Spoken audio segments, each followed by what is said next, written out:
Welcome to Self-Perfected.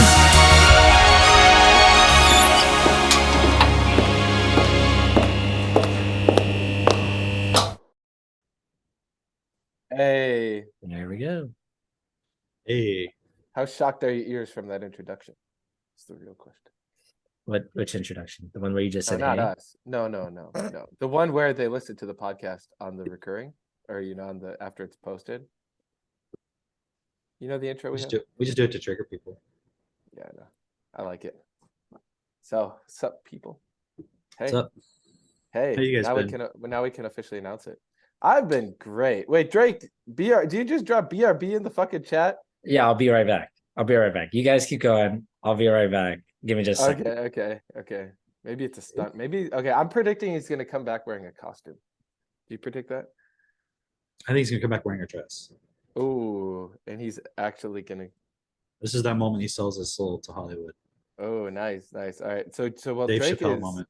Yeah, well, Drake is having his moment. People. There's a really cool post of the Self-Perfected group. You should check it out. We just announced there are, well, way less than 200 tickets now because people jumped on it. But we have a Self-Perfected event, and it is live, and it's gonna be. Oh, I thought Drake was gonna come back with. Well, whatever. That'll be With later what? in the episode. Stay tuned. That'll be later in the episode. So, Drake, we announced the event, right? And it's like basically in your backyard. It's in Florida. Yeah, no, I love things in my backyard. Key Biscayne? Key Biscayne. Exactly. We got another island, guys. So everyone who thinks, oh, the elite gotta, do some weird island thing. It's like, actually, you could just come hang out with us on a cool island. Nobody drinks, nobody smokes, just fun. Bring your family. Nobody also- molests underage women. Yeah, exactly. Nobody It's like- blackmails you with. Yeah, you don't end up on a flight log with Bill Clinton. You know, Get it's in funny. trouble for that. You know that guy, Cam. What's that guy? Kyle Dunnigan, right? Yeah. Dude, he came out over the weekend with this hilarious skit where he's Sylvester Stallone the whole time, right? And he's just like he's doing a news segment. Is it the Israel-Palestine one? Did you watch it? I just happened to watch because I haven't seen him in a long time, and I was driving yesterday and I happened to watch that. Yeah, or listen to What'd you think of it? I thought it was It's hilarious. hilarious. Oh yeah, I was actually gonna send it to you. It was so funny. It was so I could not stop laughing. And then like he cuts to a scene of Epstein. Oh yeah. Epstein's like, the women are the future. The women are the future. And The way women think, yeah. The way women think. Like he said something like that, and then he had another clip. I forgot what the other clip was. It was about people getting solitary confinement and like going crazy and committing suicide. Yes. I know. I was like, where did these clips come from? I've never seen this. So ironic. And then the host is like, was that who I thought it was? Yeah. And Sly's like, yeah, I did the voiceover. Yeah. So speaking of Epstein, right? Okay, stop thinking about Epstein. There's nothing to do with Epstein. This is not that.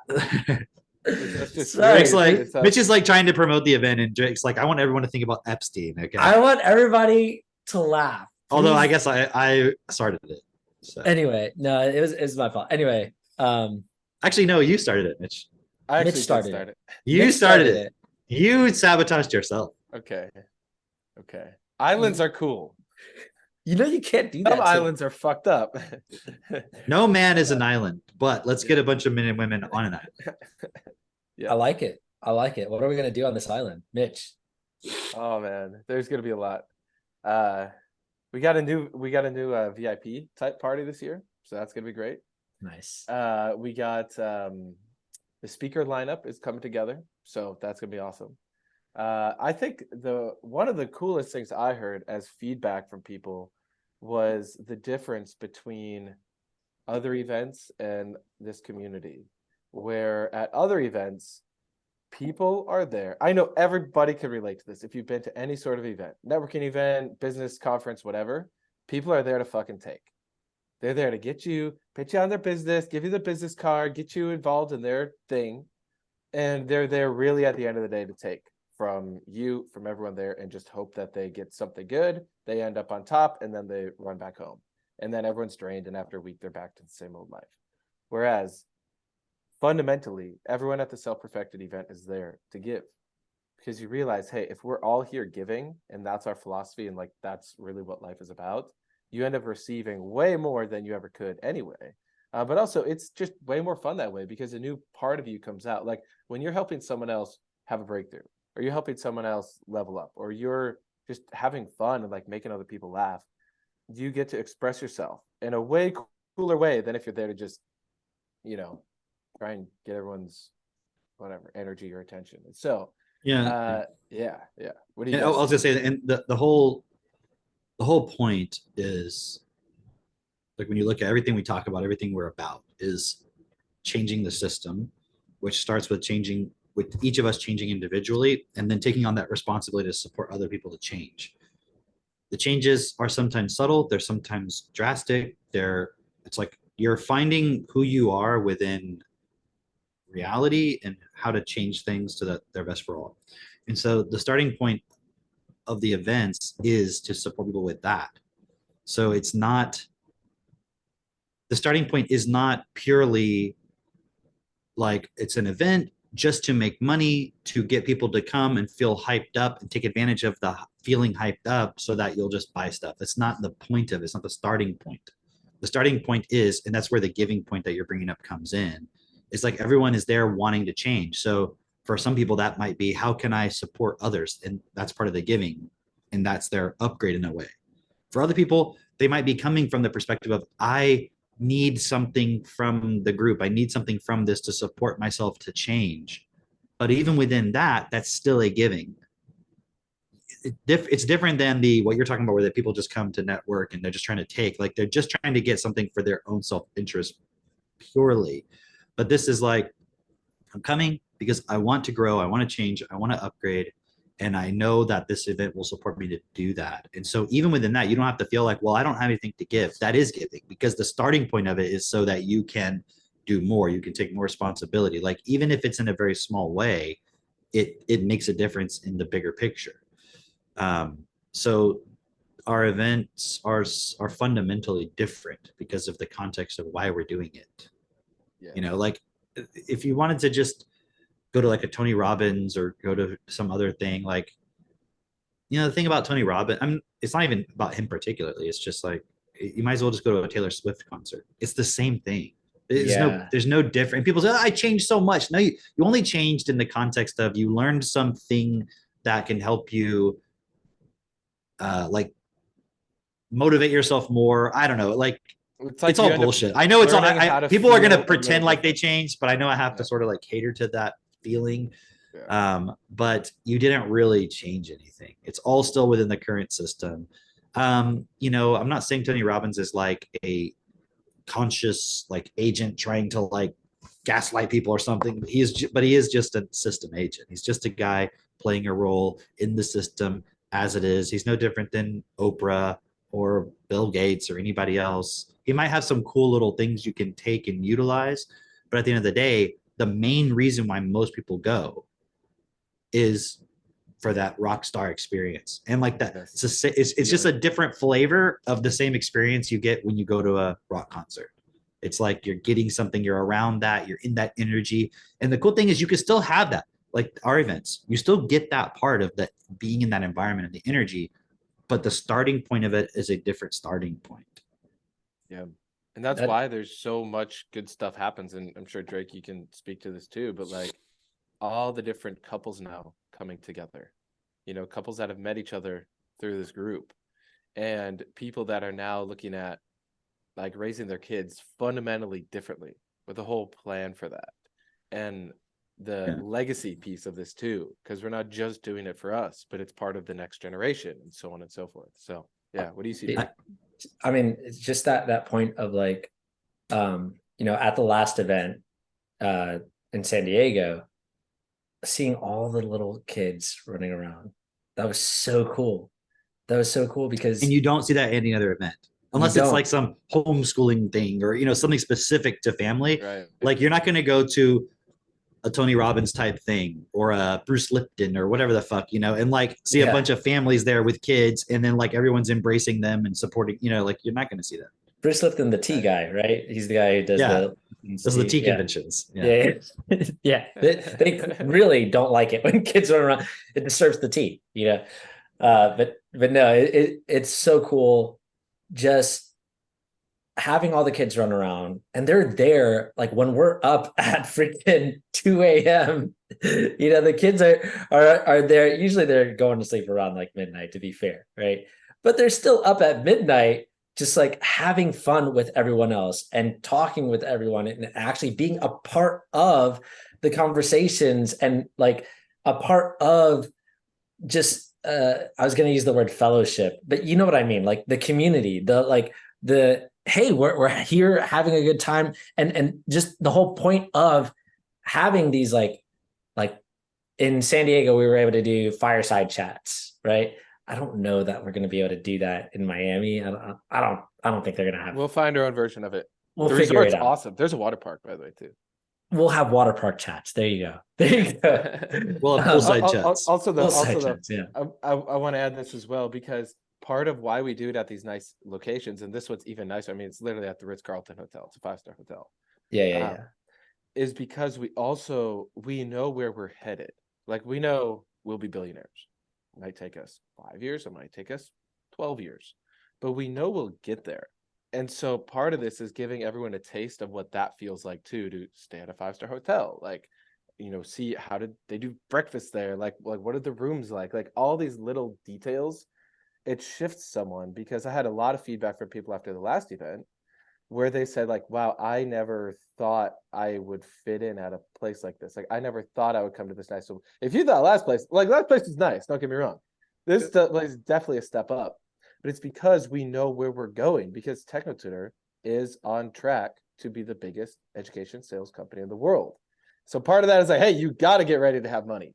Some people see it, some people don't see it yet, but in those environments, you can start to see, oh, this is going to become normal. Oh, it's going to be normal to fly first class or fly privately. So we're giving people an impulse of that as well. Yeah, and I'm going to speak on something to that and just a little bit, but I still want to hit this point with like the kids, because it's so crucial to what we're doing, of just being able to not just transform yourself, but transform the next generation, right? And really seeing like each and every one of these kids that we do see running around and enjoying each other's company, and then also able to hold a conversation with you and like really like challenge you and support you and have fun with you. All that is a testament to not just like, it's not just you doing this for yourself, it's you're doing this for your children, and it's somebody that symbolizes an entire family like actually taking this seriously, and us seeing the result of that. How many times do you go to like some sort of like freaking, I don't know, yoga convention or whatever, and it's like the parents are like, I'm doing the work on me, and then they like turn around like, you sit right there, don't move, or how many I saw this too, because I did some of the Tony Robbins stuff for a while, and how many people are there and they're like, oh yeah, I had to put have my kid get a babysitter all weekend or whatever, and it's like, okay. Like, where are your priorities? Point. Yeah. Okay, here's the big point, because I see this all the freaking time, always on social media, like people just saying, oh, you know what? And I also saw Jude made a video about mom shaming that was pretty good, right? But people will always say to moms, you have to look out for your own happiness first. You have to look out for your own happiness first. Don't be ashamed to put your kid in daycare or whatever, because if you're just there with your child, you're going to tax yourself, and it's going to end up hurting your child anyway. All this stuff that people will say and do, and it's just like, that doesn't make any freaking sense, because ultimately it's having a like negative effect on your children. And we actually have the way, and what we're seeing with our group as well is we have the way of getting your children, first off, getting yourself to be the very best that you can be, and at the same time supporting your children. Not this, oh, I'll support me and then I'll come back for my children. And then it's like, this almost like they're a secondary thought or whatever. It's able to put all that together in a way that's really best. And you get to see other families that are doing that as well. So it's not like, oh, it's just me, or, am I crazy, or is this like too hard or whatever? You're seeing all these other families do it and you're like, fuck, okay, this can be done. We are doing it. We're doing it together. And you have a real fucking bond with these people. It is amazing. It is so cool. And it's really like a family reunion, like people coming back together. I love hearing from the people at that event. I love all these events that we do, being able to come together and then talk with these people afterwards. And there's a real connection. There's like a real caring, a real like, hey, what's going on in your life, and real support. And I'll just say this one last thing, because there are people at these events, like, for instance, Melissa, right? Melissa, the very first event that she went to was when there was an event that we didn't do, but a lot of us showed up to here in Orlando, right? And that was the very first event that she'd ever attended. And prior to that, she just had basically a fear of large groups, right? And I remember I called her and I was like, hey, just show up. Just come, sit by the pool and hang out for a little bit. And I think when she came, I left. I left and I was like, I'm going to the gun range. I'll be back. and she was here for like a little bit. And then she was like, hey, I gotta go. And so I barely even saw her. But afterwards, she was like, hey, that was really great. That was really great because it challenged me to like get out of my comfort zone, talk to some people. And here's what she said. She didn't want for her daughter to have the experience of like, I can't talk to people, or, to be shy or anything like that. All the things that people say about homeschooled kids, right? All the stuff that's not true. It's beyond homeschool kids. It's actually worse for kids that are in school. Right. We know that. In school, the only people that they're comfortable talking with are people their exact age. And they've been social shamed to think that they can't talk to people older or younger, or else they won't sit well in the social hierarchy. Well, you can't talk to people who are older. Those are the cool kids, and you can't talk to younger people. That's lame. You'd be lame to talk to them. And then you've associated adults with being teachers, and not in a best for all sense of the word. With being teachers who are also retarded. Yeah. But teachers in the sense of like, they're going to control what you do during that time period that you're around them. So then they just associate adults with control. Like if I'm around an adult, they're going to control me. Yeah, that's actually a good point. Like, it's crazy how much the dynamics of school fucks with your perception of people around you. And then to project that onto people who don't put their kids in school. Because I'm not going to call it homeschooling, because you may not even homeschool your kids, but it's like you're just not putting them in school. Yeah. We were before you came on, we were just talking about the event that's coming up. Maybe if there's anything you want to share about why people should come to that. Here, let me finish this thought though real quick, because like she went from that to literally the last event that we put on in San Diego. Like, she and her daughter are on stage in front of hundreds of people, speaking confidently and sharing like their experiences, which is amazing. And now her daughter's like, it was since that event, her daughter created her own book and sold it. And not just sold it online or whatever, and like, a bunch of people, will buy my book, but went door to door to all of her neighbors selling this book. And she said the look on her daughter's face, the expression that she had when she sold her book in person for the first time, was just like, I did it. Just like this like, oh yes, like such accomplishment, right? And then she went on and did a booth in person and sold her book in person at a little booth. So amazing, right? But imagine if, she'd never challenged herself to do those things, to like go to an event. She might still be afraid of people and still be afraid of crowds and not be able to actually effectively do those things that are having these amazing benefits for her and her family. Yeah, and it's fascinating how much kids pick up on their parents when it comes to those kind of things. Like this perfect example, if Melissa never would have faced those fears of people in large crowds, then her daughter would have definitely taken on that expression. It's like they download that directly. And, sometimes it plays out where they take on the opposite expression. But either way, it's not an effective expression. It's not an effective way to go about communicating with people. It's like I definitely experienced that growing up, and I took on the expression of over communicating and over talking and always talking over people and talking loudly and talking with a lot of energy.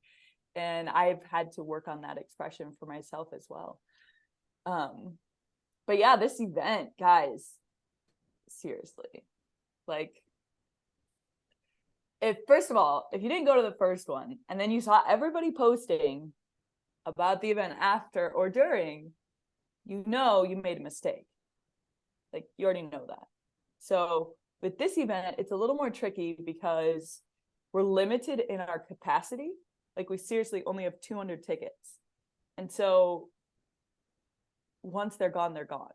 So I highly recommend, and this isn't even me using a sales tactic, like you should seriously get your I kept saying that about our other event, and everyone was like, oh, he's just using a sales tactic. And then afterwards, people were like, wait, there's no more tickets. I'm like, I was fucking telling you the whole time, like, get them. You're like, exactly. you're gonna miss out. And then they were like, can I come like last time? I'm like, no, it's done. Like, no.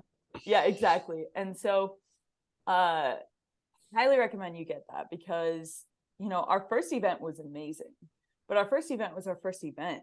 Now we have some events under our belt, and we're like, okay, we know how to make this even better and optimize, right? So the tickets are only $100 more, and yet we're at a 5-star resort on another private island, this time in Miami. And it's amazing. I've been looking at the hotel's amenity list and all the different activities that they provide and whatnot.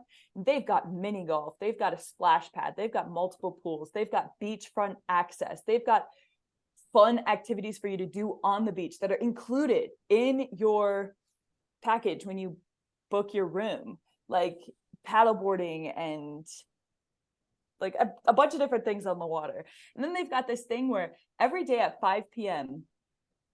fresh coconuts being served. And then they talk about the history of the island in the local area for 15 minutes. And so you can go every single day and just get a fresh coconut. Like, all these little things that are like really, really, you can tell, like, that's what makes it a 5-star resort, like the florist that they have on their team. Oh my gosh. You see the pictures of the lobby and it's like, I think they changed their flowers every day. Like, it's really nice. Yeah. And we've got an amazing event planner, Kim. She is going above and beyond. She's like our she's so many things, but she's like our secret weapon, because when we're booking events like this, she gets you the best deals you could possibly get. This place, for the dates that we have it at, the best rate you could get just booking outside of our event is like $7.99 a night. And she got it for $2.99 a night, you guys. Damn.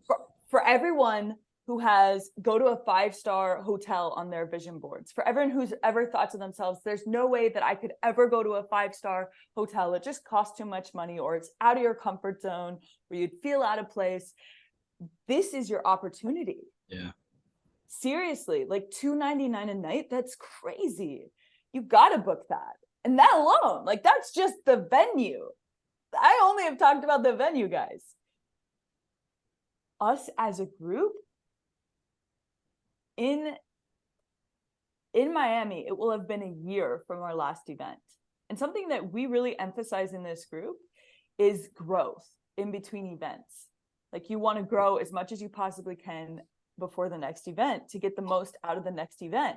So you're not just getting support on the same points for years, you know? It's like, hey, let's you know, go and work through that point and expose more things to yourself to get support on, so that you're actually measurably seeing like your life improving in between events. And so that's what everybody's doing. So it's like there's no possible way that the event would be the same. Like the speakers, the guests, everything, everybody's going to be at a whole nother level. That's actually a great point. I hadn't even thought about it like that.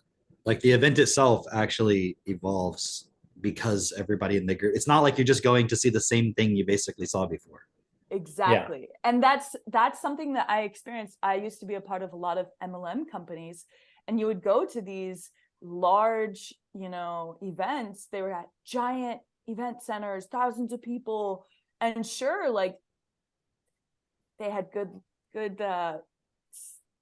like lights and music and whatnot, but when the speakers would get on stage, it was like they were just saying the same script as the last time. It was like, all right, this is not actually adding to my life. And you know, they just use the fact that there's a bunch of people in one room to their advantage, but they don't actually add that much value. And then they spend 2 hours at the end of every single thing just selling, like, hey, you should move up a level, and it's like, this event is like pure value. This event is us saying like, here, let's all collectively become our best selves so we can come together and create the best world. It's not about, hey, let's make our company be the best MLM company. No, because first of all, there's no MLM involved.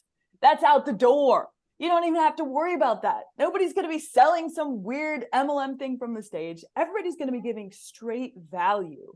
And then the coolest thing is like, everybody there is seen as an equal. Because I used to go to a lot of seminars as well. And like, you would never get full access to the speakers. You would never get full access to like VIP members. And like, they were just seen as authority over you and better than you. And it was like, it created this weird hierarchy. And it honestly was almost defeating. Like, I come here and I can't even have a conversation with one of these people. And at our events, there's none of that. At our events, you have full access to the speakers. And that's not because the speakers aren't amazing and super successful. That's because our speakers see you as an equal. Like, for example, I'm not here to shit on a specific company, but I would go to gin events, and I, after one event, wanted to tell one of the speakers like how my life had changed since I joined gin, because it had changed drastically. And I was sharing with one of the speakers, and he was like, you know, in the training, when it talks about when you see someone who has what you want, how you have to listen more than talk. Well, you're not living that right now. And I was like, okay, I'm just gonna stop talking then. Thanks. Wow. And it's like, that would never happen. That would never happen at our events. Our events are seriously set up for you to have the most intimate connections, for you to be seen as an equal, for you to come and truly level up all areas of your life. That's why we maintain the theme Enter the 1%, because it's so pivotal. Like, it's like there's no better title for the event. It's like, that's what the average person needs to do through educating themselves, working through their previous programming, and bettering themselves and their families and collective communities, so that we can all stop participating in all of the bullshit that's been going on in society that has been exposed. We've talked about it on this podcast for years now. Like, that's what we're doing. And so in-person events is seriously the way to change. And I could literally dedicate this whole podcast to the event, and I could seriously talk the whole time just selling you on the event. But at this point, you can tell it's not necessary. Like, you need to get to the event. So all that's left are your objections. And luckily, we have amazing people who can support you with all your objections, and not in like a I'm selling you, more like a see what your objections actually are grounded in. So it's not like you just deceiving yourself. It's like, no, let's actually look at it. If it's money, okay, great. Let's come up with a plan so that you can have the money, so you can get the ticket to the event. Because something that's really nice about our events is the hotels never make you pay when you book. So you seriously have until the event to save up the money for the hotel. So all you have to pay for up front is the ticket for the event. Like, that's amazing. And so, like I said, you're already sold. You only have an objection that needs to be handled. So reach out to the guys in the group, and I seriously want to see you all there. And I know I won't be able to see everyone there because we have limited tickets, but be the one who gets the ticket. That's what I would say about that. Also, I'll be super pregnant again in Miami. Last time we were all in Miami, I was super pregnant. Gonna be again. So if you don't know, you know now. Congratulations. That's awesome. Congrats. Thanks for sharing that. Yeah, absolutely. I love when Jess comes on because she does the hype that I'm not that good at. She can actually do like genuine hype that actually is real. So look at that, baby. Wow, look at that teenager you have already. He's Hey, Aristotle. Me? Hey, bud. All right. Bye, guys. See you, Jess. Yeah. When he comes to get Yeah. I was thinking about I guess it was some points that Jess had brought up, but also you, Drake, about like the kids that are there and being able to hold the conversations. And I was going to share a little bit, like Max and I went to Louisiana, and he did a chess tournament. It was his first chess tournament, and it was really cool experience. It was a really cool experience because he got to go through that physical process of what it's like to be in a tournament. And I mean, it's like an all-day thing, right? And that's like the first time I think he's ever really done. I mean, it is the first time he's ever done something like that, where it's like, okay, I'm going here to do this thing all day and focus on it. And so that was really cool. And he played a lot of adults, and he got to interact with a lot of adults, and there was kids there, teenagers. There was this other kid that we had met previously at like this little local chess club, who I think he was like 9 or something. I think that was the youngest kid other than Max, who's 7, right? And so that was really cool. And it was interesting too, because like with Max, the way he interacts with people, he's so like friendly and like familiar with everybody. Do you know what I mean? Like he doesn't and I'm just looking at where does this come from? And you know, it's like kind of what I guess it was Jess was talking about this. Yeah, she was the one who brought up the point about like when you're in school and how you see adults basically as your teachers. And you were talking about like the older kids are like the kids you can't talk to, and the younger kids are kids you don't want to talk to. And like he creates all these points. Oh, okay, perfect example. Most people, when you get on an elevator, how do you feel? Like you want Like with other get people, off. I mean, with other Yeah, people. like it's right? kind of cramped. You want to get off. Don't really. You might like chit chat, friendly, surface level, whatever, but it's kind of like there's usually like an awkward silence, you know, that kind of stuff, right? Yeah. But it's so cool watching Max because he doesn't have any of that. Like he's just kind of like looking around and waves to people and starts asking them like what floor they're on, and like, oh, talking about stuff. And you know, and like when we got to the tournament yesterday, before it started, obviously there was a guy there who had his computer out, and he was doing some chess puzzles, and there was like another guy watching him, and they were discussing the puzzles. And Max goes over there and he's like talking about it, and the guy's like, what do you think? And Max is like, this, well, no, because then they could take there, but then this. And the guy's like, yeah, wow. And then like all of a sudden there's like this crowd of people like around, and Max is just like talking about all the different tactics and stuff. It was really cool. And like in between the games, he'd be out in the hallway area and like playing with the other kids and stuff. And it was a lot. It was a really cool experience overall. And like I was just there to kind of be there to support him and kind of, you know, manage that situation, so to speak. And it was really interesting seeing the contrast between the other kids that were there and him. I don't mean just mean like in terms of like vocabulary and that kind of stuff, but like um, there was this one point that came up. They were talking about, I don't remember what they were talking about, but I think Max said like what the hell or something. Like they were talking about something, and Max like what the hell, you know, or something like that. And like two of the kids were like, and the one kid who was like 6 years old looks at me and he goes, I think he just said a word that you're not supposed to say, right? This little 6-year-old kid, right? And I looked at him and I said, well, he could say whatever words he wants. And they were like there's another kid who was like 12 years old. He's like, really? Like as if the 12-year-old disagreed with me, right?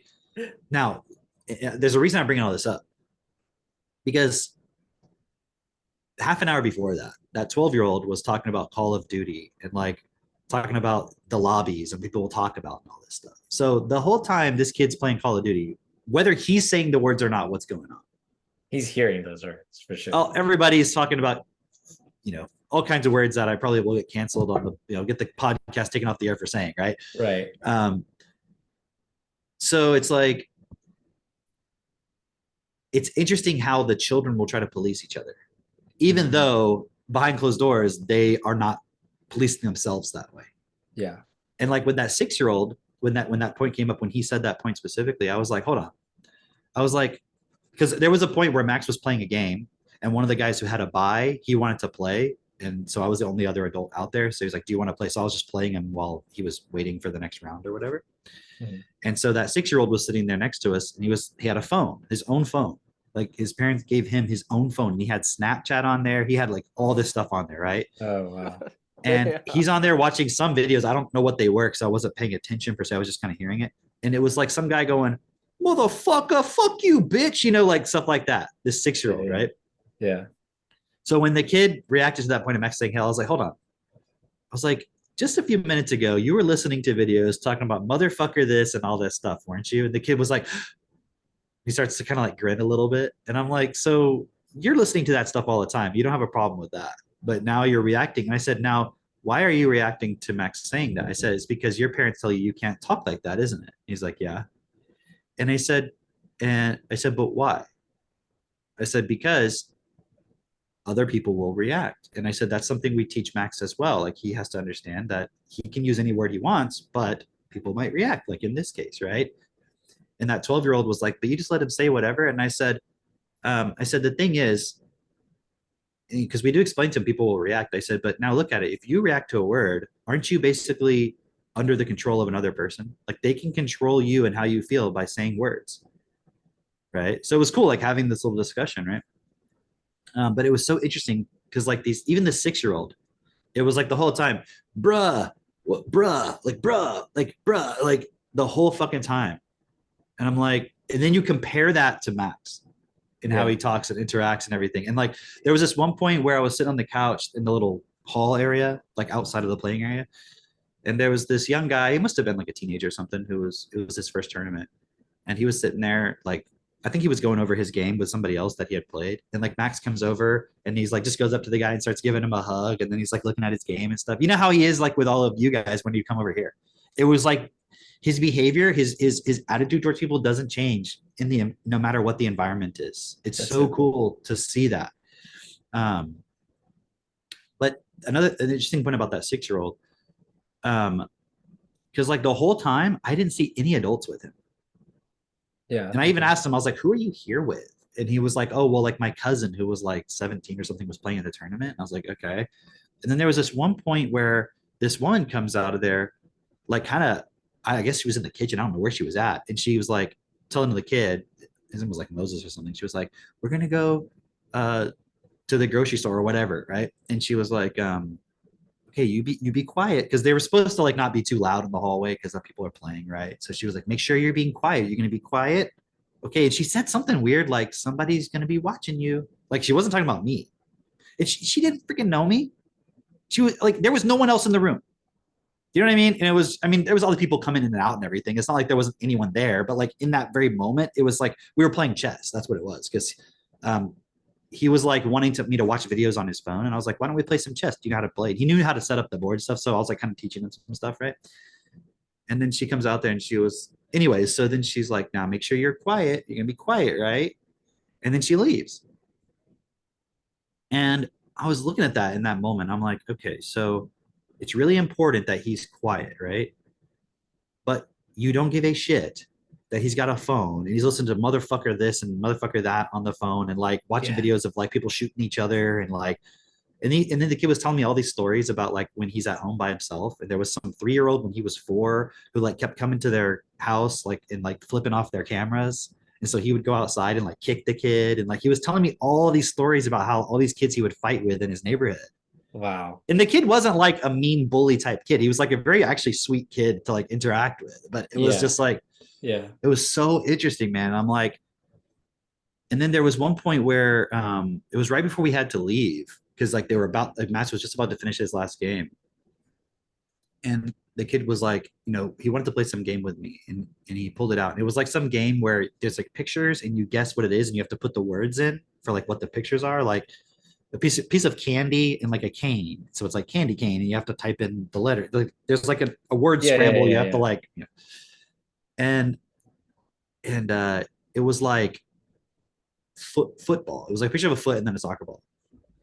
And then he was like F, and then he was like looking at the letters and he was kind of guessing. And then he got to the word ball and he was like, how do you spell ball? So I was like helping him. Not that it matters, but I was like B, right? And he was like, there's no O's. And I'm like, well, it's an A. It doesn't necessarily spell the way it sounds. yeah, And I was like, man, he's a year older than Seneca and he can't even spell the word ball on his own. yeah. Where meanwhile, like Seneca can read freaking Isaac Asimov. And in fact, like I told this story before, like Katie went to the bookstore like last week or something, and she got there's these books that Asimov, I don't know if he wrote them or his wife wrote them, but it's just like Janet and Isaac Asimov, and they're sort of like robot books, but they're not in the main like Sure. they're just like this book. There's this robot named Norby, and like these 2 young boys, or like they're like teenagers or whatever, and then like they travel through time and do all these different like things and stuff with the robot. Anyway, so I'm reading that one to Seneca, and it's not like a kid's book per se. It is written, I think, for like young like teenagers, preteens, stuff like that. But it's not like it's even above like Harry Potter vocabulary. You know, it's not like low vocabulary. Yeah. Anyway, so we're reading it. You know, it's like a novel. It's it's like 250 pages for. Anyway, so we're like reading it, and I was like, Max was asking me some question, and I was reading out loud to Seneca, and I said something like, whatever the word phrase was, it was like, "Don't go in there, please." And Seneca goes, "It doesn't say please, it says you." Right, because it said don't go in there, you, or whatever, you know what I mean? Like I said the wrong word because I was just kind of like ad-libbing, in that moment. Yeah. And it's like, so she's again reading in real time, keeping up with me, seeing when I say a word that's not the word or whatever, right? And she's just turned 5 like in October, and I mean, just that point of like reading in real time with you, I'm just realizing, because like how many people would describe themselves as slow readers? And I could tell you it's like virtually everyone describes themselves as a slow reader, because when they're reading, they realize like, when I discovered that I was a slow reader, it was every freaking Disney movie. I could never read the little blurb that they put ahead of the movie that's like, oh wow, it's like Star Wars. No, not Star Wars. Like it would be like the like that kind of piracy thing. warning or Oh, whatever. yeah. Oh, yeah. And like I'm just trying to read it. Like I would literally try to read it before it got off the screen every time. Yeah. And it would just like I'd get halfway through and I'd be like, I must be a slow reader because I cannot read the whole thing. Guess I gotta just pirate this movie then. And, yeah. They want me to pirate it. That's it. If they wanted me to read it, they'd slow it down. No, but it would always be really frustrating to me as a child. I'm just bringing up that point because it's like kids don't really realize that they're slow readers, because they're almost conditioned to be like, just you read at your own pace. You're learning. You'll get there eventually. This whole thing, and they're conditioned essentially to be slow readers by the people teaching them how to read, right? That they're not learning really how to read that effectively. And then you just become a slow reader and you never really transcend that point. Obviously, like I read a lot faster now, but that's not because of like it just happened naturally. Oh, I was just talking to Christine about this this morning, because I meet a lot of parents who their initial objection, if I show them a video of like a child reading at 3 years old or something like that, they'll tell me like, I'm not really concerned about like my 4-year-old not reading just because other 4-year-olds are reading, or it's like the age they're supposed to be reading at. And I'm like, okay, that's fine. That's cool. But at what age would you be concerned that they're not reading? 7, 8, 10, 15, maybe 20? Like at what age? At what age would this be like a problem? Like I get it, but it doesn't happen spontaneously. It doesn't happen. It's not just like all of a sudden they're 7 years old and like, boom, they can read just out of nowhere. Right. And also it's like, you wouldn't say that about them walking. Well, and they don't understand the natural learning ability. Right. Because if your child wasn't walking at 3 years old, you'd be like, hey, there's a problem. They need to learn to walk. Right. They don't realize. And so like, and they're not aware of where the fucking world is going. It's like, oh, I don't care if that 4 they're not reading. It's like, so do you care if at 25 they can get a job? Yeah. What about when they're 35? Like, you think with they're 25 and they can't get a job by the time they're 50, are they gonna have it like what? But they don't know, like, because they put all the responsibility onto the schools. Imagine if they had a disease too. They're like, well, I'm not really worried that my kid has cancer at 4. I'm more worried like when they get a little older, like Right. you have like They all don't the see it as preconditions that, of like right. So I mean, it's just exactly that point. Like, okay, well, what if reading could be as natural as them learning to walk? Because if they didn't learn to walk till they were 7, you'd be like, that's a fucking problem, right? So now you have all these people brainwashed with the unschooling stuff, where it's like, oh, you shouldn't do it because they equate it somehow with force.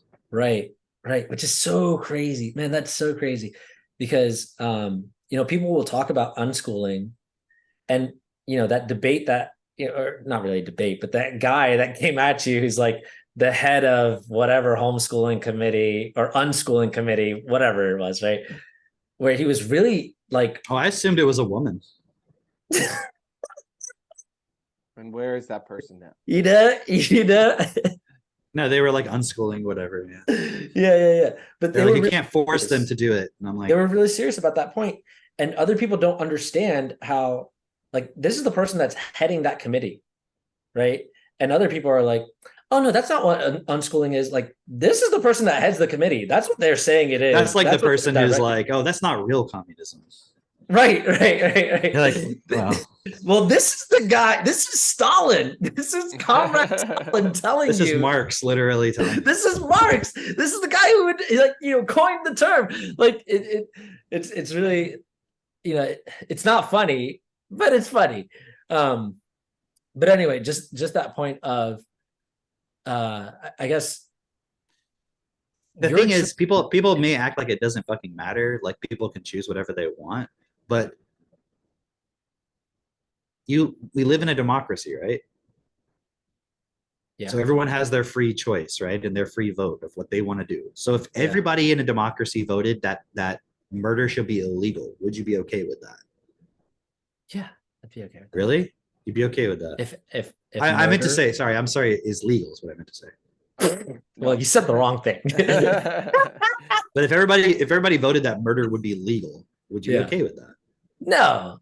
Why would everybody do that? Why would everybody vote for murder to be legal? Because they're retarded. Right. The only way that would happen is if they're stupid, right? Or they got Right. manipulated into it because they're emotional and stupid, right? Yeah, yeah, yeah. So democracy only works if everybody's educated. Because otherwise, the majority can be persuaded to do stupid shit, like Yeah. vote for Joe Biden Yeah. or vote for Trump if you're on that side. Either way, Or you know what I mean? Like, fucking vaccine mandate on something right? that Like, hasn't been tested. exactly. There's so many things where it's like, Michael Rappaport. It's like, pig dick Trump. Yeah, I'm gonna have to vote for. Never mind. and even like property taxes, you have to pay those, which most of it goes to funding the school system, like at least in Texas.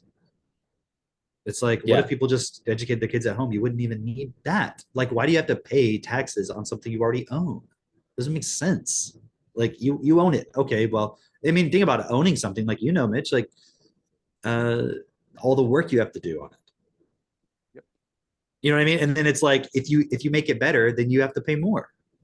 It's like, but you had to put work and money into making it better, and now you have to pay more because it's more valuable. It's fucking retarded, and it only holds people back. And so something like that, though, collectively, people could be like, okay, let's not do that anymore because it's just laws, right? But instead, everyone is preoccupied with fucking Palestine and Israel, Right. and like what's going on there, because that's what the media is brainwashed. Yeah, and before that, do you guys remember that Ukraine thing? No. Which crane? You know what I mean? And then before that, it was like Black Lives Matter. Now they don't matter because they're voting for Palestine now. So actually, it's J Lives Matter.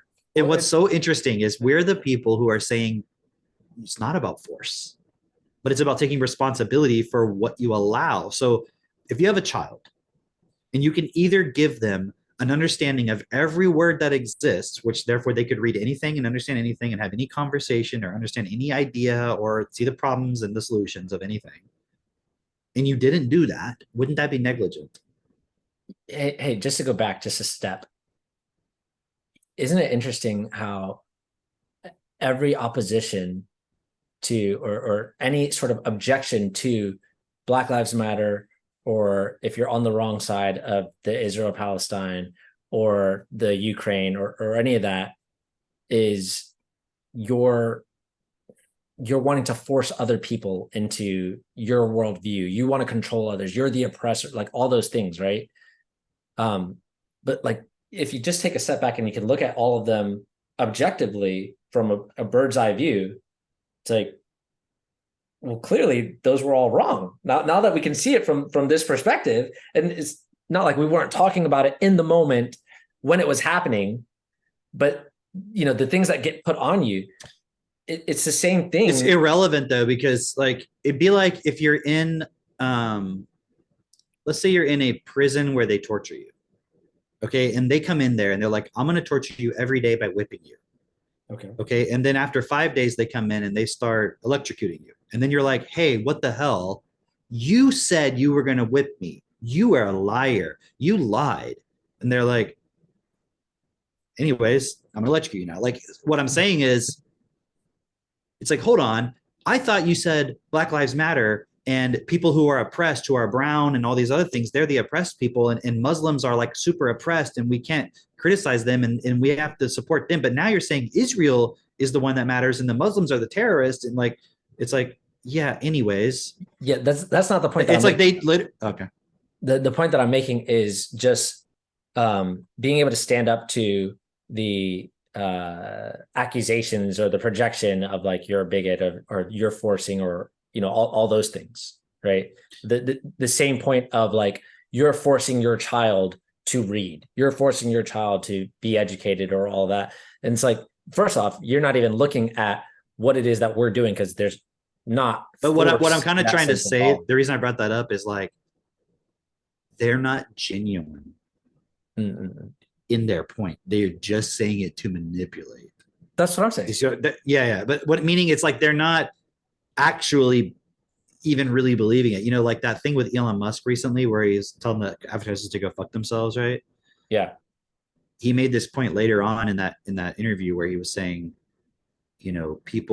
there's all these people out there who are more interested in the perception of looking and Looking being good. good than they are, but they're doing evil shit.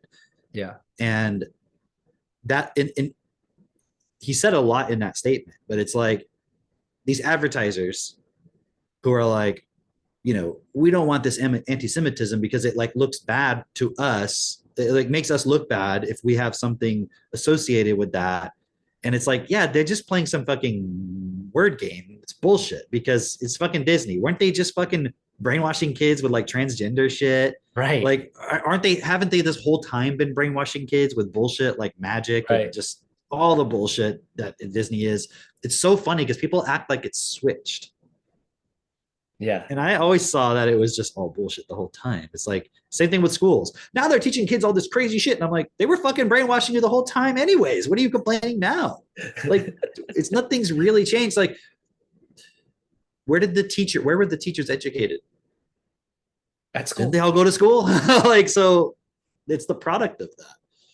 Yeah. So it's just going back to my point. It's like, it is a responsibility to influence people to take responsibility, because if you don't, it's like you see all these kids and they're kind of like little assholes running around. Like, they're so spiteful, and there was this one kid there, he was kind of like 12 years old, and he came up to me and he goes, I can do a jump scare on you, do you want to see? And I was like, okay. And he like got close to my face and like pulled up his hair, and I was like, I don't get it. And he goes, oh, I'm showing you my acne. It's so really bad. It's so terrible. He's like, it usually scares people. And I could see he like had this self-image point about it. And I was like, can I tell you something? He's like, yeah. It's like, as you get older, you're going to realize no one gives a shit about your acne except you and the people who want to tease you. Yeah. No one cares. It doesn't matter. That's cool. Because the other guy was like, oh, it gets better and all this. I'm like, look, literally no one cares about your acne but you. And the other people, like your brother is teasing you. Like, no one cares. No one's thinking about it. That's cool. I know. I said to him, I said, that's is like it a painful? point. I said, is it painful? And he's like, no. And I'm like, okay. Because if it's painful, obviously you want to address it, right? But I'm like, Yeah. no one cares. Yeah. It's all in your mind. Yeah. But, it's like, that same kid was like, kept telling Max, he was like, man, you have ADHD. And I looked at the kid, I said, don't tell him that. I was like, that is not true. Don't say that. He was like, oh, no, I wasn't saying it like to be mean. I was just saying like, he's kind of like, I'm like, no, you were saying that to be mean. Just don't say that. It's not true. He's just a very energetic person and he's excited and happy. Right. And like, but you see, he's not fucking suppressed and dumbed down by the people around him and school and so forth. Wow, this is like the whole next level. It's like now that Max has had a point and everything is like, you can really start to go into the system now and start to see like, okay, this is what is the average out there. Yeah, and like we're on the cutting edge of it, really. Yeah. Because who else has a 7-year-old at this point who's really taking it seriously all the way, right? And so that was kind of one of the reasons we wanted to do the chess tournament too, or at least what I wanted to, is not that I got him to do it, like he wanted to do it, but what I mean is why it was like agreeing to it. It's like, okay, let's go out there and you can go and interact with other people and be a part of something and compete and all that, get all that experience and kind of see where you're at with that. It's really cool. Nice. Cool. Yeah. It reminds me, the situation we're in, it reminds me of two movies combined. Idiocracy and The Matrix. It's like everyone's so fucking dumbed down. I thought those were documentaries.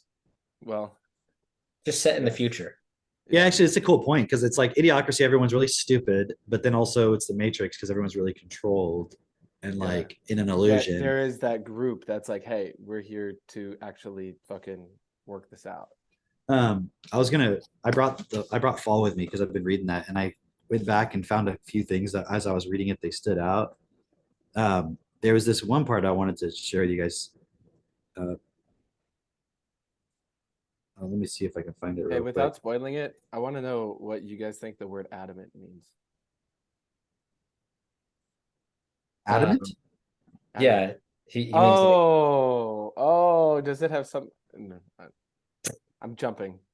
You said something about Adam and Eve. I don't know if it is that all related to that. Okay. But adamant in the context of the book, or just the word adamant? The word in the context of the book. Like persistent.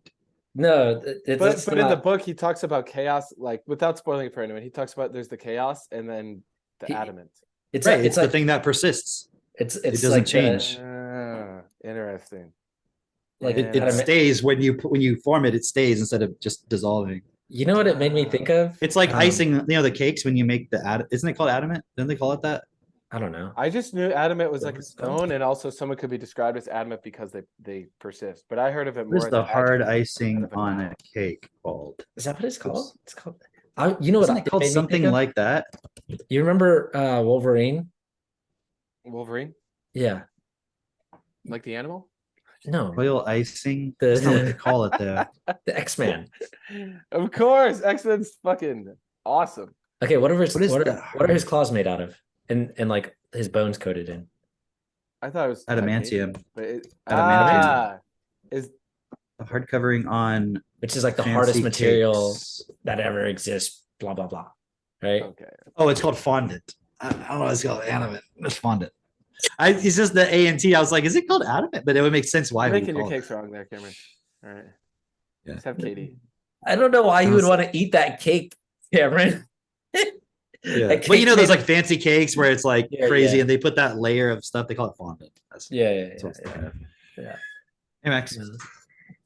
Yeah. But yeah, adamant would be that. That's cool. Hey, Hello, all of you. how's it Hey, what's going? up, Max? Okay, How'd you, so I want to read this part that he can't hear you. Oh. I don't know if this will really.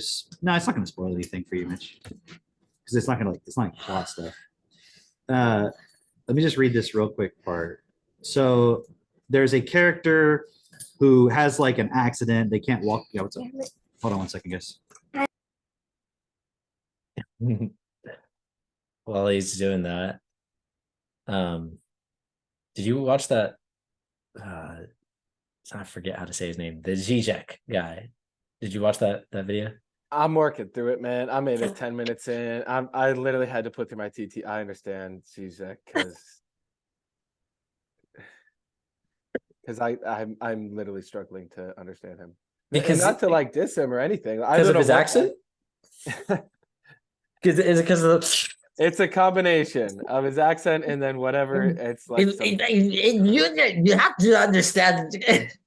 yeah, because like I mean, Cameron keeps talking about him. I think I don't know if Bill Gates or someone else talks a lot about him too. No, Mhm. who does Bill Gates talk about? Some other geopolitic strategist guy. I don't know, but I'll tell you, Zizek is really interesting because well, did you watch the other interview, the one before that, the Digital Minds one? I'm also working through that one. That one was Okay. a little bit easier to understand. Nick That one Bostrom to is- me, That was was the good. first thing that really fucking rocked my world was the Nick Bostrom TED Talk like 4 years ago. oh It was really? right when I got Technotuner and I started to see like, oh shit, I'm actually comprehending stuff like for the first time in my life. Yeah, And I yeah, yeah. listened to a Nick Bostrom TED Talk and I was like, holy shit, this is a really big deal. Wow, wow, that's interesting. I did Yeah, I had to not. put in, I understand artificial intelligence, I understand Nick Bostrom. And when I did that, it was like night and day difference. I was like, oh, Technotuner works, cool. You're like, I can actually hear this thing. That is crazy. Did I send y'all that Nick Bostrom video? Yes, that's what we were just Is that what talking you're about. talking about? Mine's Okay, one, yeah, yeah. that was a cool one. No, it was And there was a lot interesting of cool to points me in there. because like they started talking about like at what point do you start looking at the AI and saying, okay, well, we have to have some sort of morality or like, looking at it morally, right? Like, are we offending the AI or offending, like is there some sort of sentience, all that stuff? And it was the first thing it made me think of was iRobot, where they describe the robots like the positronic brain, where it's like the robot's got to make a decision, and if it's doing something that it sees as like, this is kind of going against the first law of robotics, but not really, but I think I might be causing emotional harm to this human, then they experience something, the way the robots describe it is like what you would describe as pain, but we're not experiencing pain, but it would be likened to that, right? It's like the kind of friction they experience. You know? Right. And so I thought that was really interesting because the way that he was describing it was like, oh, okay, yeah, well, we would maybe describe as pain, but maybe the robots aren't describing that way, or the AI is not describing it that way. But he was looking at this point of, or bringing up the point of, at what point do we say the AI has sentience, and at what point do we say, like, you know, this is enough to give it some moral He standing? said it wouldn't even matter if there was sentience. Yes. Like, it could literally just be, it has a pleasure slash a positive versus negative feedback, and that you should be more on the positive than the negative. But then he even said, how do you define positive in that context? So what was really interesting, because he brought up the point of like the mice, like, you know, we have some sort of moral standing with mice, even though they're not fully human, or they're not human at all. Yeah, whatever. do we though? But then he was like going in, like doing the different stages and like saying, you know, humans, we will even give full, you know, moral standing to a baby because it has the potential to be a human, or to an adult, like an old person who's like lost their marbles because, you know, they were once human or whatever. And I was like, they're still true. human. They're just saying they don't have rationality anymore.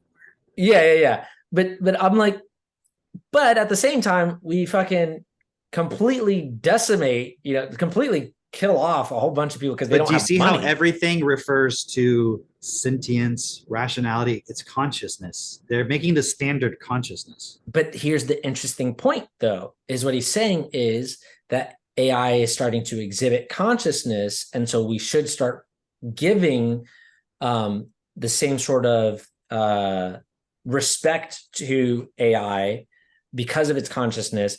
And then like it's starting to put in this idea out there that something that we created, or something that is not necessarily breathing in the same way that we are breathing, and considering things not necessarily the same way that we're considering them, but it's able to consider things, that we should give that the same kind of regard.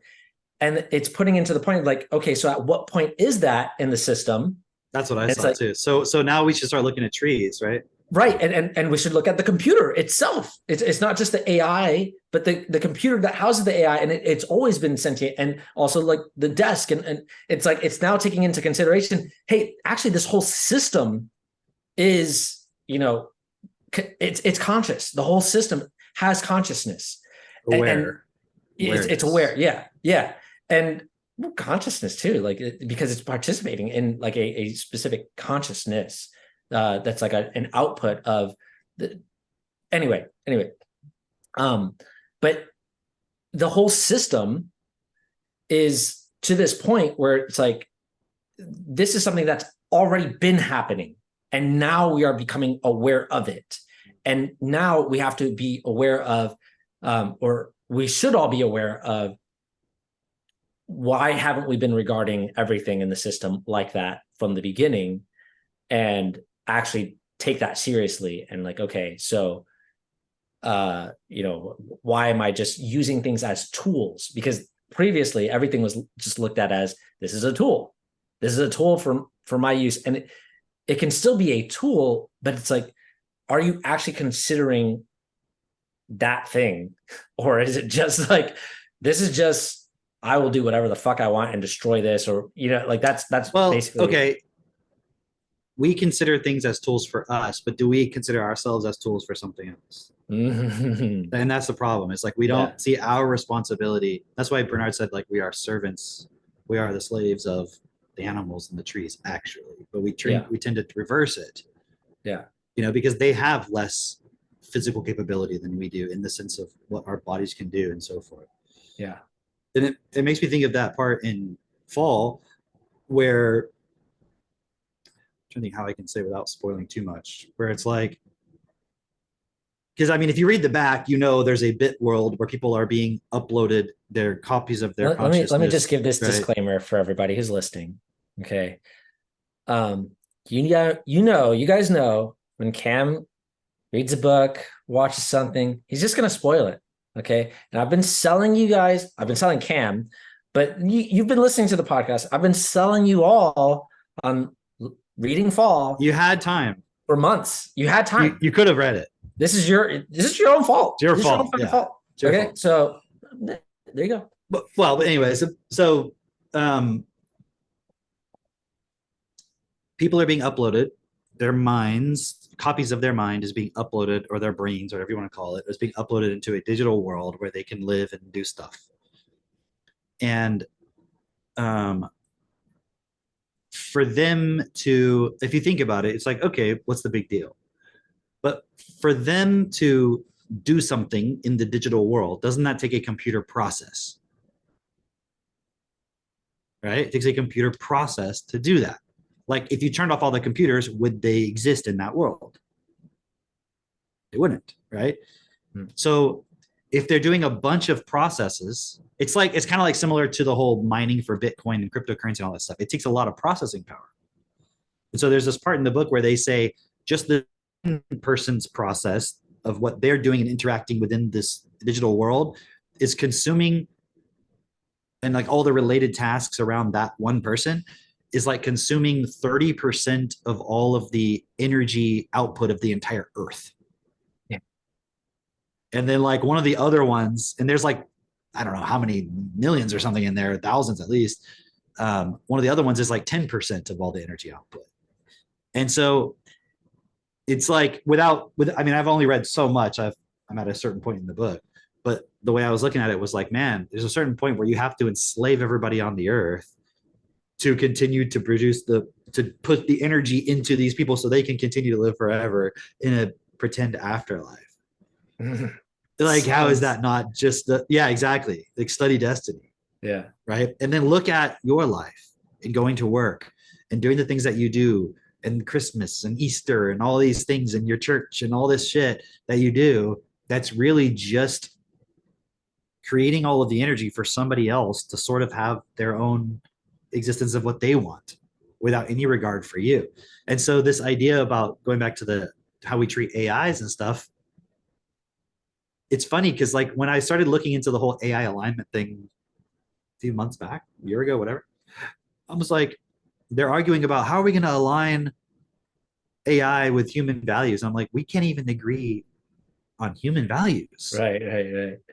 Because like if you ask the elite, you know, if they're being self-honest, what's their values of human life? You know what I mean? Not They're their like, family, but everybody else. Like, what Yeah. about the guy who works for 40 years at the company and then you lay him off and you don't give a fuck, and if he doesn't have a retirement, all this stuff? Like, what about that value? That's what a human would do. And you're Right. trying to align AI with human values. So you want AIs to do that, or you want them to do better than that? Right. And another thing too that I was looking at, which I must have stopped at some point on the Nick Bostrom interview, maybe like towards the end. I'm not sure, because there was some points you brought up which I didn't hear him say. But I was thinking too, so he might have said this, but it's not even just about are we treating the AIs and the computers ethically? It's also like, aren't we going to be putting ourselves into these digital worlds along with all of these AIs? Hmm.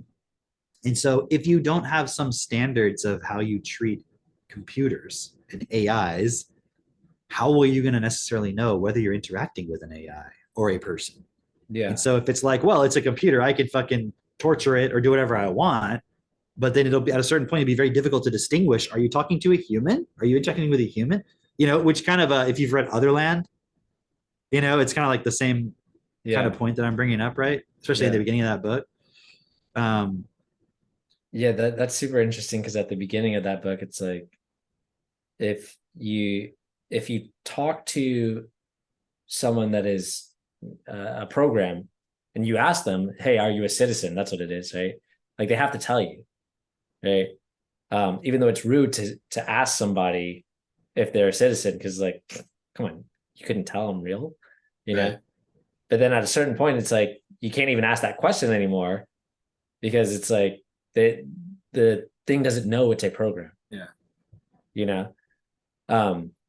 And yeah, just to clarify, Nick Bostrom wasn't saying like we have to treat computers ethically. I was just kind of going down that. You were extrapolating. Okay. Exactly. That's cool. No, it makes sense because I was thinking that too of like, okay, but what about animals, plants, like the earth? Like, are we really? And so it's cool because this technology that we've created is now starting to expose ourselves to ourselves of like, what are we actually doing?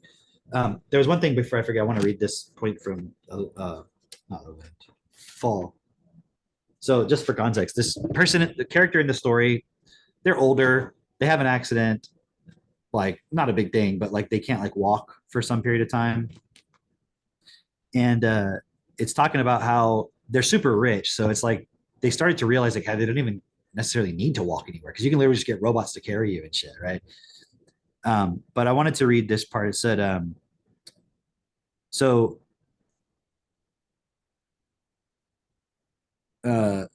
at this point, like it was pretty commonplace for people to be able to like upload a scan of their brain and put them into this digital world called Bit World. So basically, you can live forever, assuming that the copy is actually you. But whatever. So it says, I'll just read from here. So this character's name is Zula. It says the younger Zula's friends were, the more nervous they were about her way of life. She understood why, of course. They wanted to make sure they got a good scan of her brain when she died, so that she could live forever. This was how people thought nowadays. It wasn't only cops, soldiers, and firemen who did everything through telepresence. Telepresence meaning like you're controlling a robot to do everything physically, but you're just like kind of behind the robot, right?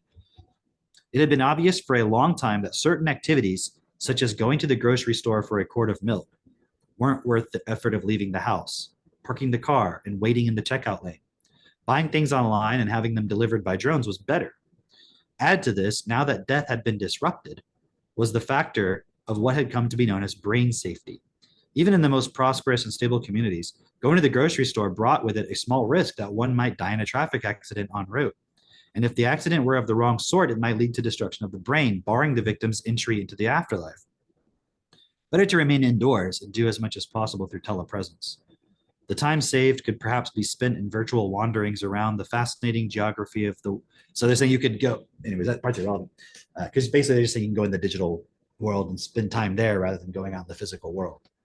So he's kind of addressed, and it's interesting too because in this one, there's no real, at least this far into the book, there's no like virtual reality. It's not like there's a metaverse. They don't talk about anything like that, at least so far. Yeah, no, it's really just like augmented reality. Yeah, but the digital world that people go into is more like watching the people in this digital afterlife and kind of like watching it almost like a TV show. Like, what are they doing? Like watching it. It's like they have a way of like taking the data and then creating like a virtual reality experience out of you being able to watch it. Yeah. But they don't yet know so far in the book anyways, like how to interact with those people, how to communicate with them directly. Right. So it's more like you're watching a TV show of like, it's like you're just getting to like spy on heaven basically in a sense. Right. Yeah. But it was interesting because even in that context, there's not some virtual reality. And yet people are like, I'm not going to fucking go to the store and get a thing of milk because I might get hurt on the way there. So I'll just use a robot. I'll just use telepresence or I'll just shop online or whatever. And so you can see how I can see Mitch smiling, like you're like seeing some points. It's just so funny because it's like magnifying the separation because people forget that you're literally creating reality here. Like, remember we used to talk about this Chris Langan things and like obviously within all of Destinies, like we're literally generating reality. And so you going to the store, if you are afraid of getting hurt or whatever, it's like you're co-creating that. But if you just have self-trust and you realize, hey, I have fucking common sense and like I'm equal to what's here, you just create. So it's like a funny like it's like people are literally like sacrificing their physical experience so that they can ensure that they go to heaven. That's what they're doing in the book, right? That's what people do here. It's like, well, I'm going to go to work. I'm going to do all these things. I'm going to go to church so that way I can go to heaven. They don't realize you were in heaven already. Like you were here. Right. So funny. What a fucking like paradox. Like I mean, there was another one too. I want to read this part too. Because I had talked about this before on another call we were doing. Yeah. But there was this, okay, so there's this part where this is in the digital world, and this character Ham's just taking his spoiling to the next level. He's just actually reading pages in the book. I'm going to start at page 1. So it's this character. It's a character in the book. I'm not using names as much as possible. I guess I used the other one. But basically, he's in this digital world. It's kind of ish in the beginning where he's kind of creating stuff still, and everyone else is just kind of arriving and like seeing what he's created there. And it says he was trying to. So in the beginning of all this, he was able to create kind of stuff at will, like out of nothing, like out of like sort of what they call the chaos. It was just like, imagine like a digital static, and he could just start making stuff like structures and stuff out of all the digital static. And it says, so he was trying to first, I'm not going to give all the context, but he was trying to create this tower. And it says, yet still when he returned to the front of the palace, he found it difficult to raise the fourth tower overlooking town. Ward, another character, who seemed to have recovered, looked on with bewilderment.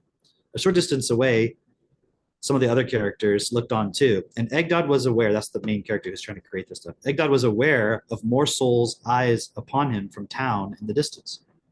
Brooding upon all of this later in his garden, he hit upon an understanding, which was that it was all a matter of other souls and their ability to perceive the changes that he was wreaking upon the world.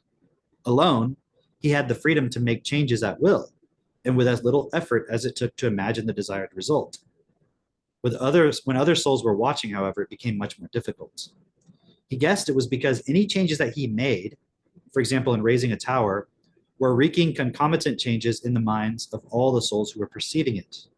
And souls, it seemed, were powerful things in their own right, with a kind of inertia about them, not easily moved, particularly when all of them had to be moved in a kind of unison, all agreeing as to the shape of what was being made, despite seeing it from many different points of view. As if all things in the world were webbed together by bands that had to stretch or break in order for change to occur, and those bands were woven by the perceptions of souls. So it's like a really cool point of way of looking at our current reality. It's like you have this myth that's been perpetuated of the law of attraction point, where it's like you create your own reality. And when you study destiny, you start to understand that that reality that you create is just a bubble in your mind, and it's not real. It's just an imaginary thing, and it's all got all these feelings and stuff. But when you die, all of that stuff that you participated in your imagination, even your memories, and the context and the meaning of it, is just gone, because you're not in that context. It's kind of like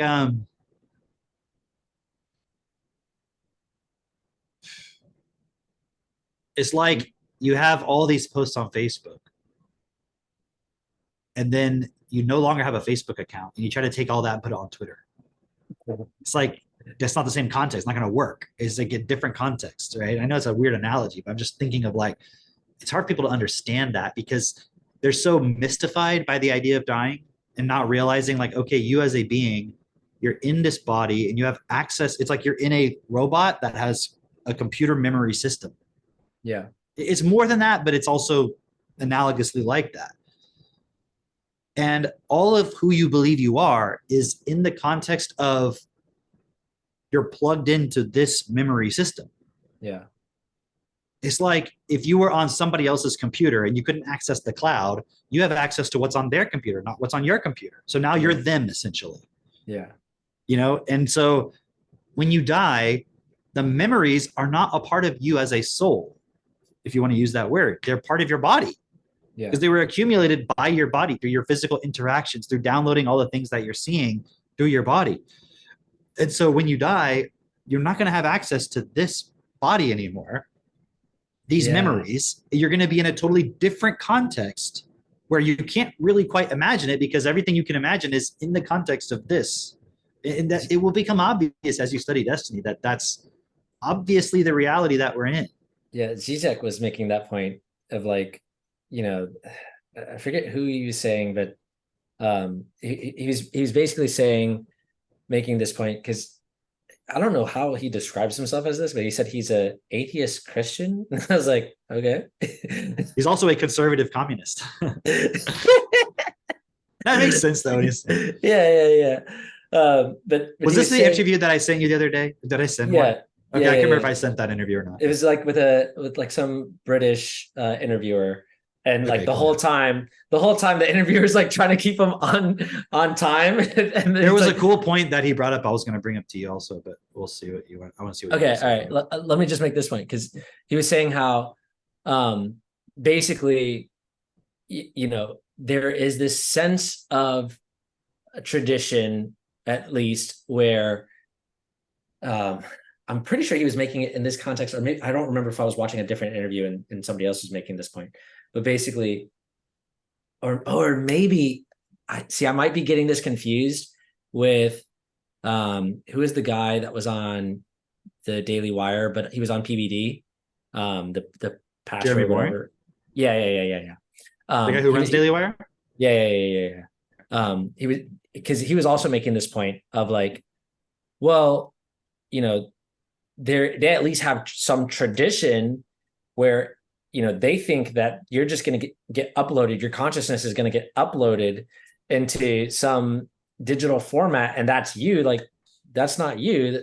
That's It was funny when he said that, because I'm like, and this guy's a Christian though. He's like, Right. who you are is this. It's attached to this, and I'm like, that's interesting. So right. I thought that was you interesting believe too. that you're a separate soul, or like you actually believe you're a part of this physical. And then he tried to like backtrack. He's like, well, you know, you get like you get resurrected to the body. Right. And I'm like, Right. hold on, slow down. Like, actually, let's go through all of that step by step. How does all that work? You know? Yeah. So that was interesting, because I'm like, the actual Christian argument is that you can upload your consciousness into heaven, right? But you And also get a body.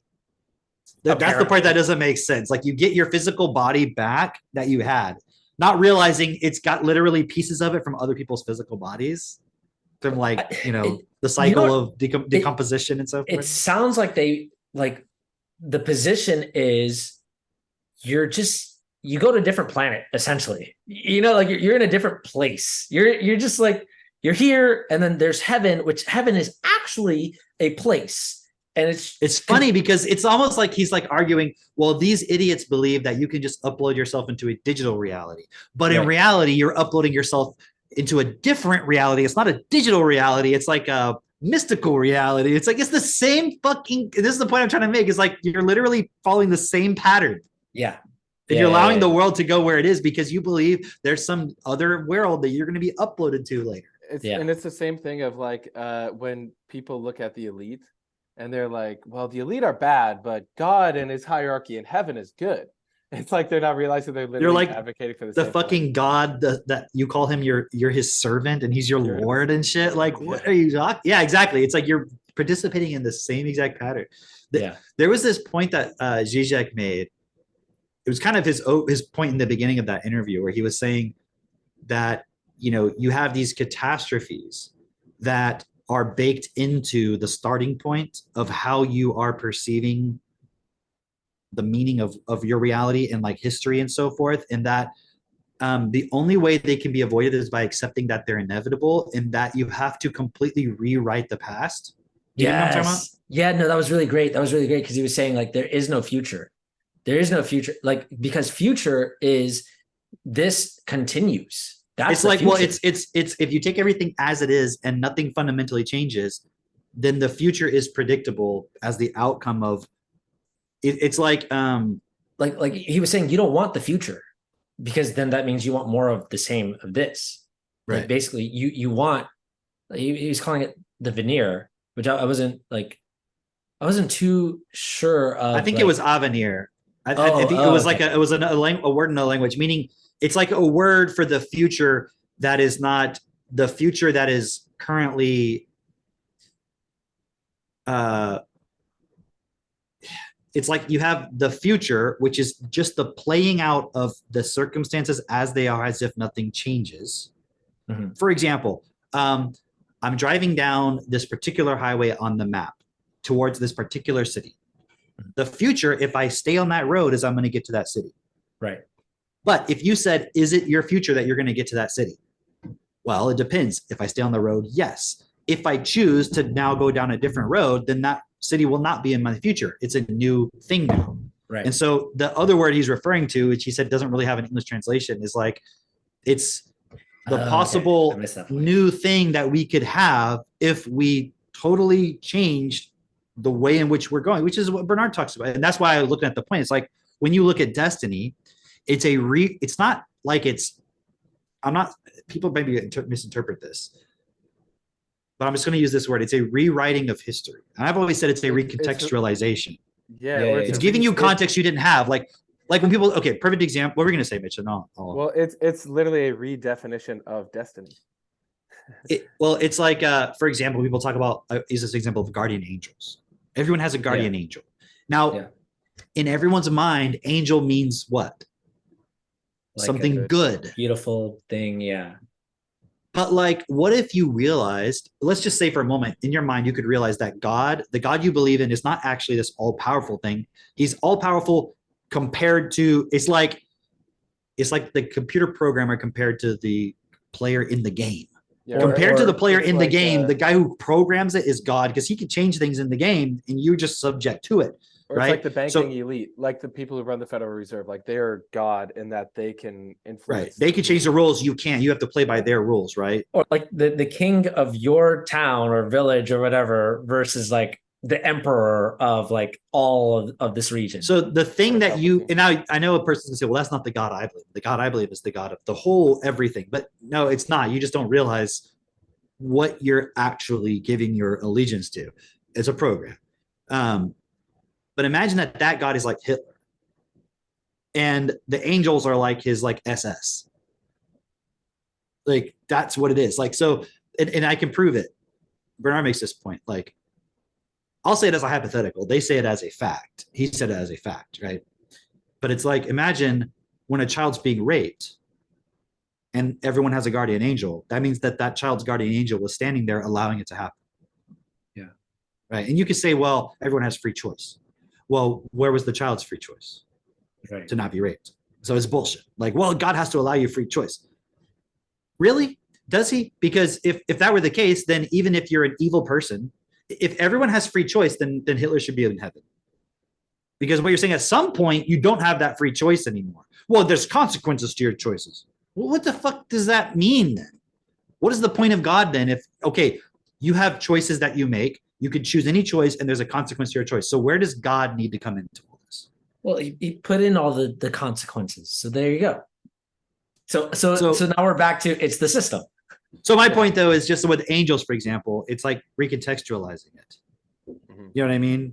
Mhm. It's like imagine you're a person and you're seeing like a picture of someone in your military and they've got like the fucking tactical gear on and the badass, gun and all this stuff. And you're like, whoa, look at that fucking brave hero, right? Call of Duty. But to the enemy, they're like that fucking evil, like scary, whatever. Do you see what I mean? So it's like, The people it's are like, just "Yo, a look at matter the of your, stormtrooper outfit. Damn, those Right. stormtroopers are so sick. yeah, like if you were in the Got a Empire, you're red like, those guys are lightsaber. badass, right? But to everybody else, they're like, these guys are fucking horrible people, right? Or whatever.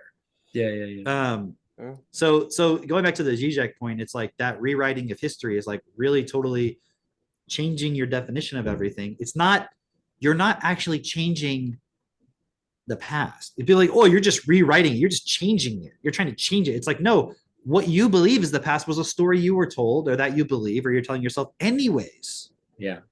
So what is the story that actually makes sense and that actually gets us into a new place? And that's why, like a few weeks ago when we talked about the Israel-Palestine thing, I was like, what if we just started from a whole new paradigm?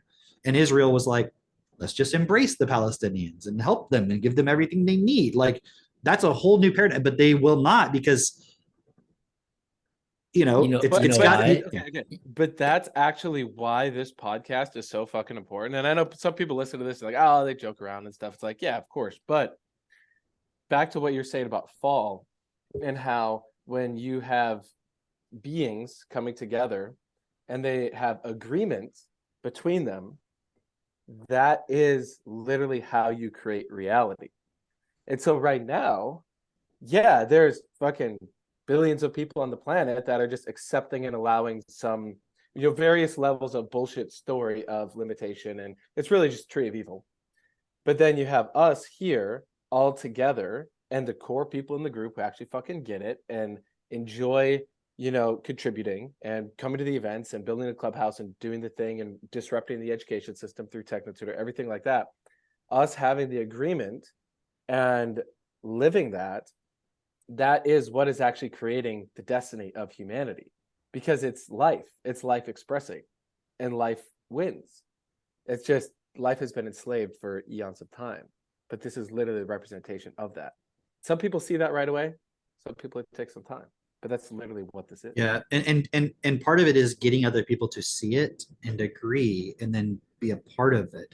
And so a lot of people have this back chat. It's a program in their mind where they're like, well, if you were on the right track, you'd be bigger than you are. And it's this Like, mind so what are you gonna sabotage do about thing it? because it's like It's like, look at the Matrix. Look join at the or movie not? The Matrix.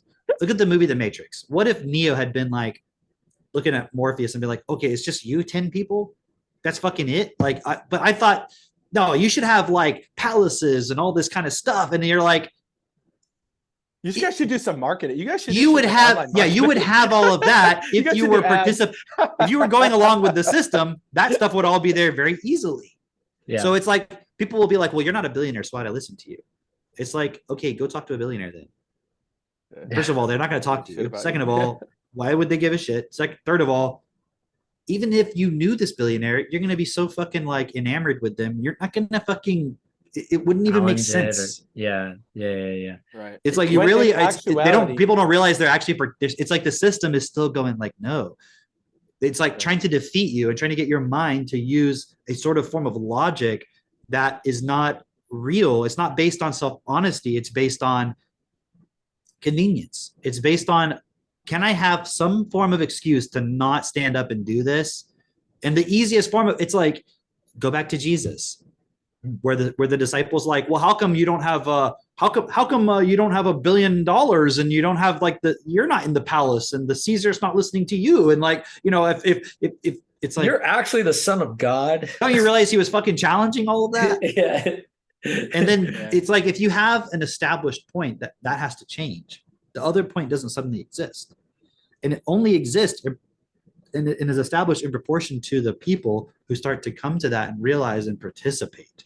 So I'm just saying that for those who are at the point where you're looking at this point of what we're here to do, and there's still that back chat in your mind of like, well, but why isn't it already here? And it's like, what you're actually wanting is just to follow. What you're actually wanting is just the bells and whistles, which people only follow. We're deliberately, in many cases, not doing those things. In some cases, yes, but in many cases, no, because it's about actually listening to what we're saying. Like, we could make this podcast like very professional, very scripted, like we plan every specific point out, we don't joke around, but it's like, we're just like everybody else. We're equal to you.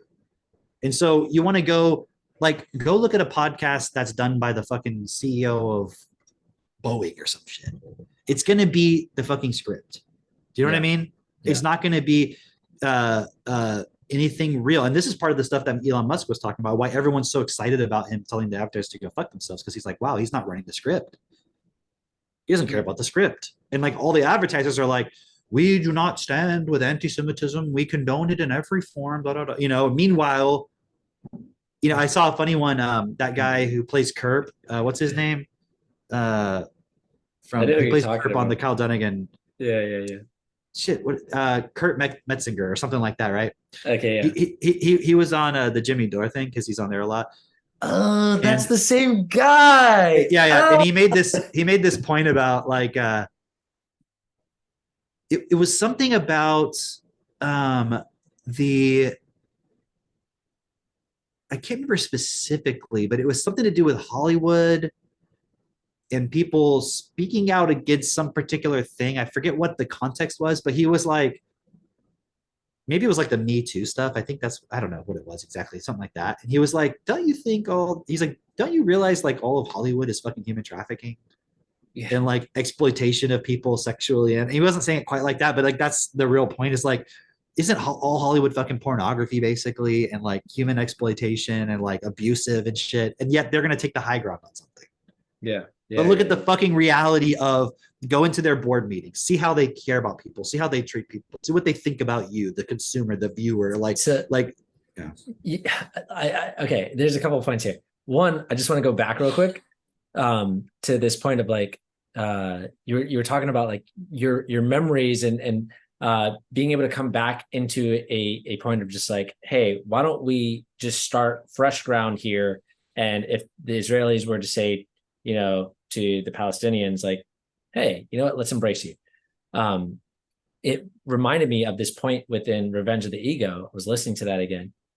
And Bernard says, like, memories are existent where there is no love for real. Like, memories, because of memories, that is the tools that is used by the ego to take revenge, right? Is memories.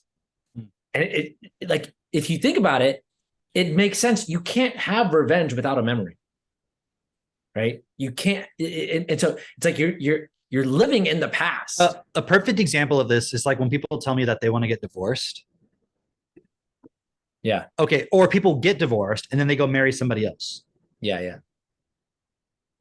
Like, so you believe you can be in relationship with a person. It's not like you just can't be in relationship with somebody, but you just can't be in relationship with that person. Why not? Right. It's like, well, we're friends, but we don't love each other anymore, you know, and like we're still parenting our kids together and like we work together as a team and everything. And we're friends, they're best friends. And I'm like, so why can't you be married? Yeah. So what is the memories that you're holding on to where you just be like, I can't be with this person anymore because of this memory? If your memories were wiped out and you just saw the person as you saw them when you fell in love, would you be like right back in love? But you can't let go of the memories. Right. Like in that book, there's a point where someone dies, and then isn't there like a point and they're like, maybe was it this book or something else I was reading where they're like they like stopped living together and they got divorced because they were like the whole point of the relationship it just fell apart because there was no meaning to it anymore because it was about their child or whatever or something. Yeah. But it's like, yeah, I mean, I that's the cool point you're making about the memory stuff that he says in there. Yeah. And then I forgot the second part. There's something else that you're bringing about up. Revenge of the Ego or something. No. Is like what were you talking about just before that? That's what was bringing up the second point. Do you remember? No. All right. Well, the agreement. I'm constantly dumping memory like as I talk. Right? It's just people act. That's why I give so much context always. I'm like reminding myself of like, what's the point? That's it. That's it. But anyway, that was the main point that I wanted to make anyway. So the other point is just like, it was bonus. And so you don't get a bonus this time, guys. All right. You just have to come back later and get that bonus. I had this Latin teacher in high school, and anytime somebody would ask if there was going to be a bonus, like when we're having a test, he would be like, every question is bonus. And they're like, really? And he's like, yeah, bonus if you get it, malus if you don't. Malus means bad. He's like, so bonus means good in Latin. Right? So it's a Latin joke. He's like, yeah, it's good if you get it, bad if you don't. It's hilarious. But yeah, I guess I forgot what the point was, but whatever. I'll remember it at some point. Yeah. I mean, what can I say? What can I say? I don't remember what I wanted to say, so I'm saying. Well, I'll say this. Next event is in Miami, and did you talk about? You didn't talk about the dates. Do you want to talk about that yet? When May 30th through June 2nd. May 30th through June 2nd. If you're a real pro, you go Tuesday to Tuesday. So, but yeah. Yeah. So plan it out. Utilize the time now to be like, okay. You know, it's like. You kind of said this already, but it's like the events are designed to stretch you. Like, yeah, we could go just meet up at a fucking campground and sleep in tents and eat baked potatoes out of tin foil on a fire. Okay. And I'd be fine with that. But at the same time, like it's designed to stretch you. Like if you're like, well, I can't afford that, that's a problem. That means you're fucked. Like, and so part of it is to support you to. Like we could just all be like, hey, let's all meet up at X place and hang out. We could do that. But that wouldn't support the point that is necessary. And so part of it is pushing out of your comfort zone. And part of it is being like, why do you not have this standard for yourself? And also realizing because you're in a system that enslaved you, that programmed you to be a slave, that programmed you with a certain vocabulary and education, and it's hard for you to get out of that. And this is the opportunity to challenge that. So don't look at it as oh, well, why is it this? Or why can't it be this? Or look at it as, oh, this is a support point for me to challenge myself to be able to create what I need to do this. Because if you don't have the time or the money to do it, how are you going to have the time or money to do anything in this world? Or are you just going to stay 6 months from now stuck in the same survival position that you're in? And that's something, and you can get support with that. You can call Mitch, you can call Drake, you can call other people in the group and get support with, okay, I want to go. I don't know how. What would you suggest? Can you support me through this? How can I use the tools in this process to create that point? Because just being there, obviously in that environment and talking to everybody, you're going to get a lot of support even to go beyond. But just showing up and being able to come is a part of your process of like, okay, I'm not just going to stay where I'm at. 6 months from now, rather, I should be in a different position than I'm in now. At least I should be in a position where I can go to that event.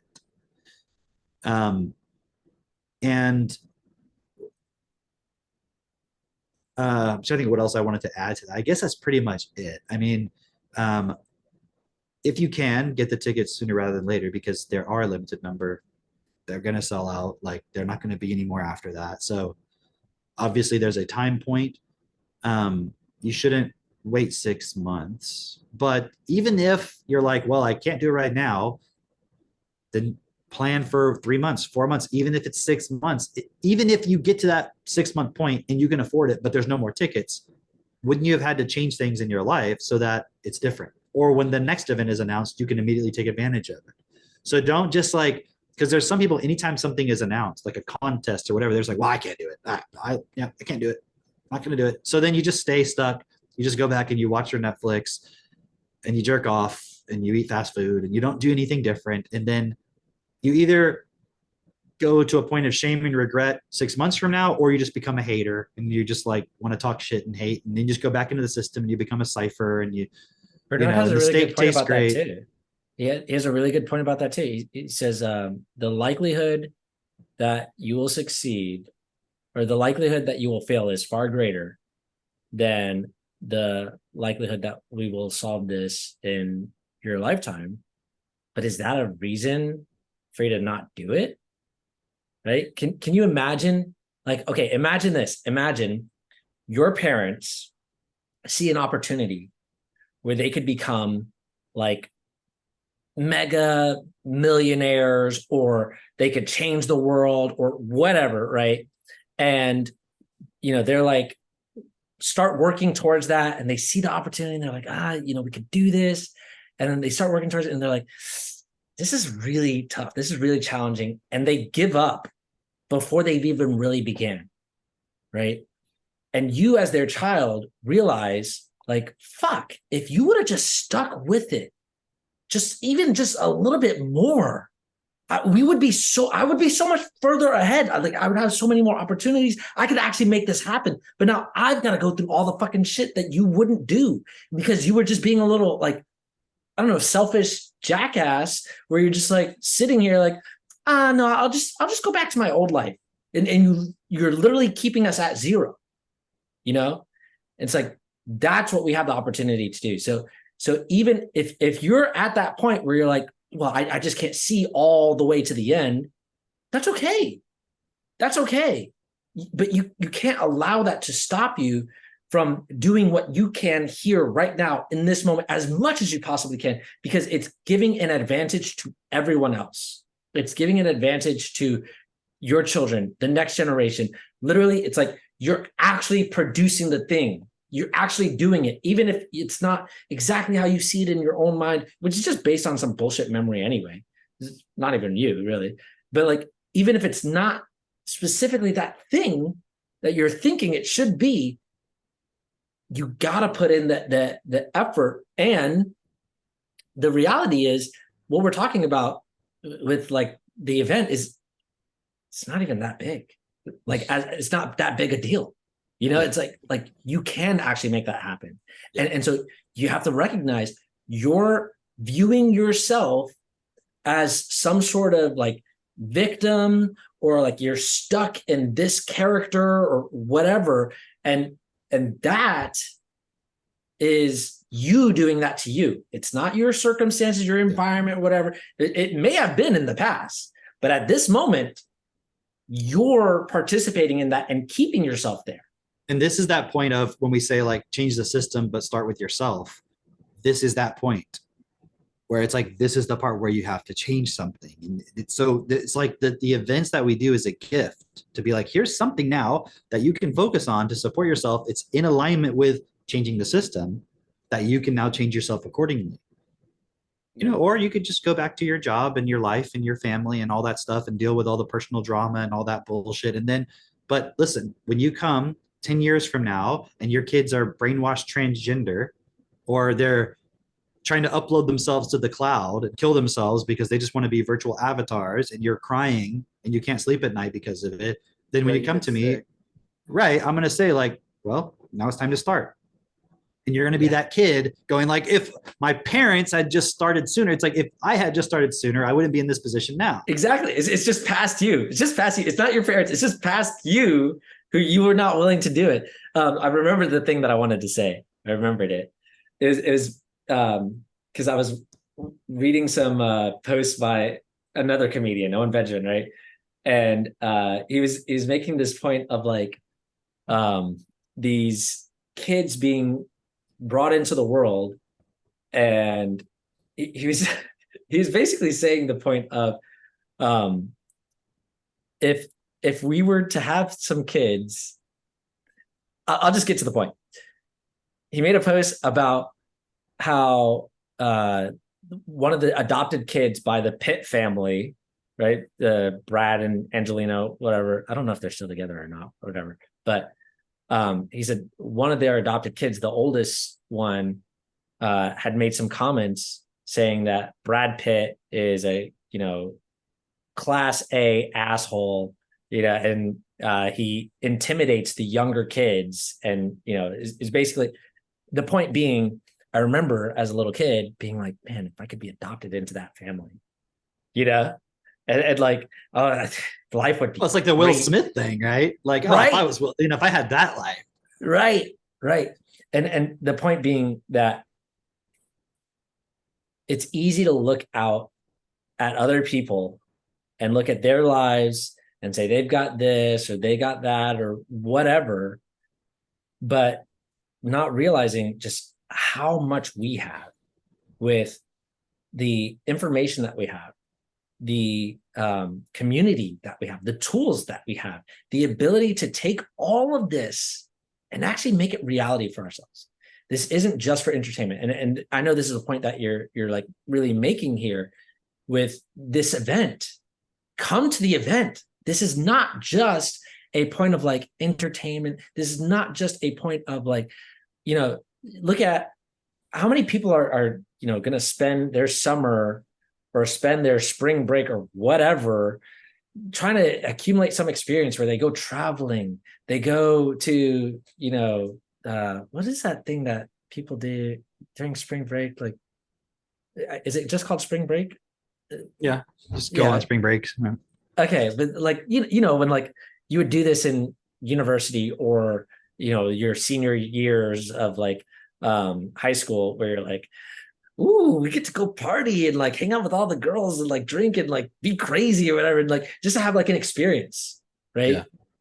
It's like you can still have an amazing experience, but actually do something beneficial for your life.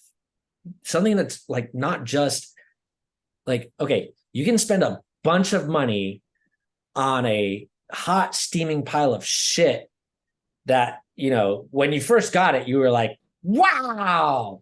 Well, you can go on a vacation to distract yourself for a bit so that you come back recharged to just go back into your life as is and it never changes. You actually come back and you're stressed out even more. Right. Exactly. Or you can do the same thing, go on a vacation, but utilize it to support yourself to move to that next point in your life so that it gets better and better and better. And you're not just using it as an escape.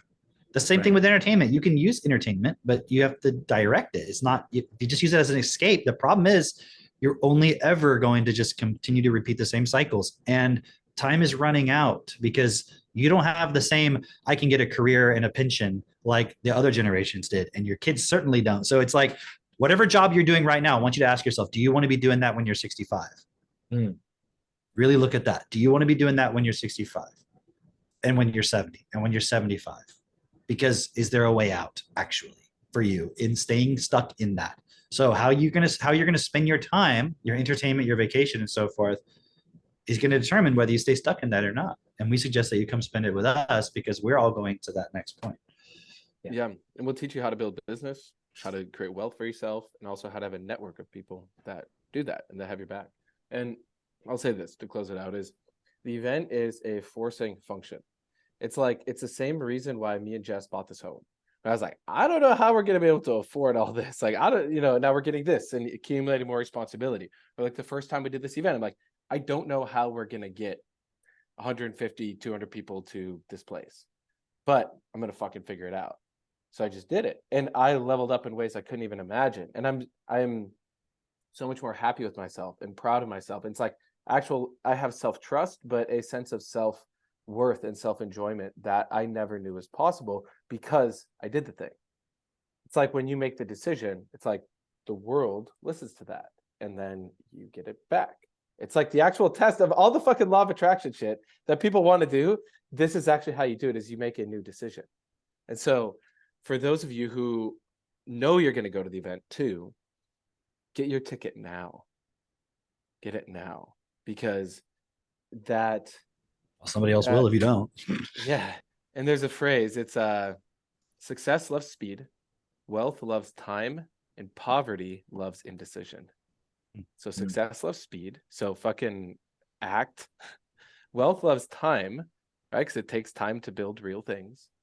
But also poverty loves indecision. And so you can, yes, it can be poverty as in terms of how much money you have, but also it's a mental poverty, because now it's sitting in your head going, I know I gotta go do that thing. But it's like, how are you acting? How are you participating? You're just like, oh, well, I'll just wait till the last fucking minute until they make the announcement of there's 10 tickets left. I'm not going to make an announcement about that. So just get the thing now, because that pushes you forward and it pushes the whole movement forward. And this is really our next level together. So cool. Cool. All right. That's it for me. See you guys on the next one. Next week. Bye-bye. Great. Bye.